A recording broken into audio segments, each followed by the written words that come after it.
Jenazah korban dugaan salah tembak oleh polisi di Makassar, Sulawesi Selatan disambut histeris keluarga dan kerabat. Insiden penembakan terjadi saat petugas berusaha membubarkan warga yang terprovokasi dan akan main hakim sendiri.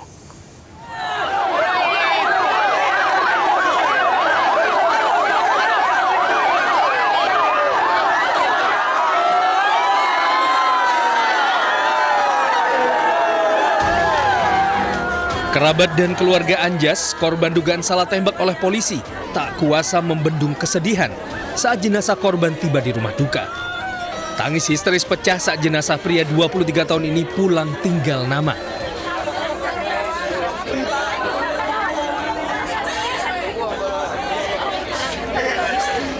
Anjas merupakan satu dari 3 korban yang mengalami luka tembak saat penyidik dari Polres Pelabuhan mengeluarkan tembakan peringatan. Keluarga mendesak kasus ini dituntaskan, terlebih karena pelaku adalah personel polisi. Kita maunya Pak, supaya pelakunya diproses sesuai hukum yang berlaku.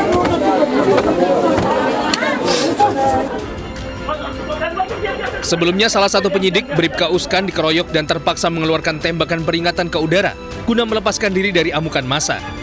Di saat yang sama, ketiga korban, Anjas, Iqbal, dan Amar terkena tembakan. Pelaku yang tembak Kak, ada di ujungnya barukan satu. Terpaksa, kasih begini Kak tembak tembak langsung. Sampai ancam atau bagaimana? Tidak ada ancaman, langsung tembak. Kaki di? Iya. 6 polisi yang bertugas saat itu kini diperiksa di Ditpropam Polda Sulawesi Selatan.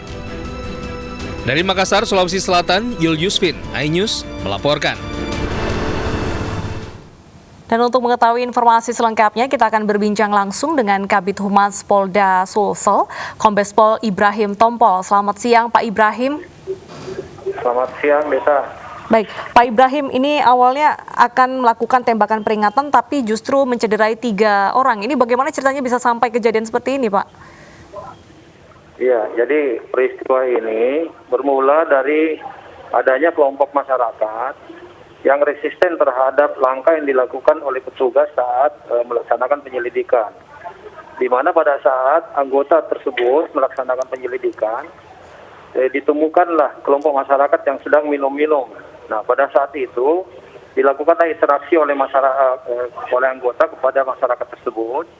Namun pada saat dilakukan interaksi, masyarakat tersebut langsung melakukan penyerangan setelah mengetahui bahwa ini anggota petugas yang melakukan pencarian terhadap rekannya.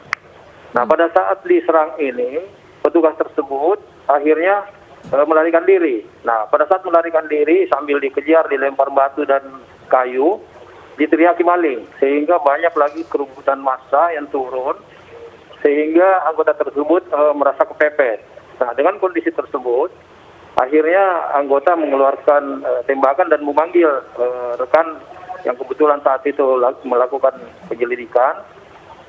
Di TKP kemudian terjadilah beberapa penembakan. Nah, penembakan ini akhirnya mengakibatkan 3 orang yang terkena peluru.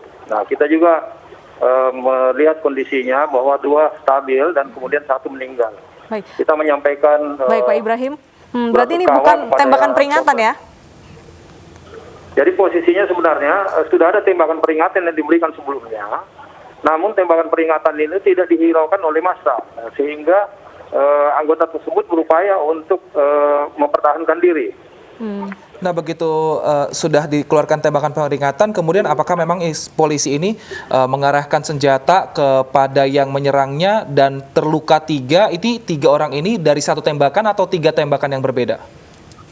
Iya, jadi dari pendalaman yang dilakukan oleh Propam, memang anggota ini kan kondisinya juga sudah babak belur. Nah, beberapa luka dari hasil pemeriksaan medis juga, beberapa luka di tubuhnya akibat pengeroyokan tersebut. Nah, ini pada saat diinterogasi ditanya bahwa memang situasinya sudah diserang oleh massa, sehingga dia melakukan penembakan peringatan itu tidak dihiraukan oleh massa, kemudian dia tetap melakukan penembakan yang mengarah, tetapi dia mengarahkan kepada ke bawah. Jadi bagian melumpuhkan yang disampaikan di dalam pemeriksaan. Ada penjelasan kenapa mengenai ketiga korban, yang mana juga salah satu adalah anggota kepolisian? Iya, jadi ini kan memang kita harus mendudukkan segala faktanya dan kronologis kejadiannya dengan fakta-fakta yang benar. Termasuk juga proses-prosesnya, apakah ini sesuai prosedur, kita akan dudukkan ke depan. Saat ini Propam sudah melakukan pendalaman dan sudah memeriksa kurang lebih sekitar 16 orang personil. Nah, hal ini untuk melakukan penilaian dan pendalaman apakah petugas yang bertugas saat itu sesuai dengan prosedur. Prosedurnya sebenarnya seperti apa, Pak? Ketika polisi diperbolehkan mengeluarkan tembakan peringatan, kemudian tembakan untuk membela diri, itu apa indikatornya? Memang ini ada indikator pengukuran terkait masalah proses penembakan ini ya.